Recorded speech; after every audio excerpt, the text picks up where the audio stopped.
How to not share contact photo on iPhone. To get started, first of all go ahead and open up the Settings application on your phone. Once you're here, scroll down to the end and tap on Apps. You can view all your phone apps over here. Now, search for or scroll down to find Phone and tap on it. You are now in the Phone Settings page. Within the Phone Settings, you can manage features like call blocking, call forwarding, and voicemail options.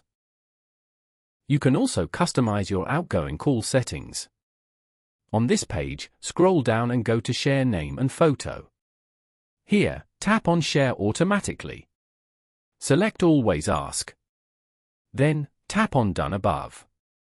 This means that you will be prompted before updated names, photo, and poster are shared.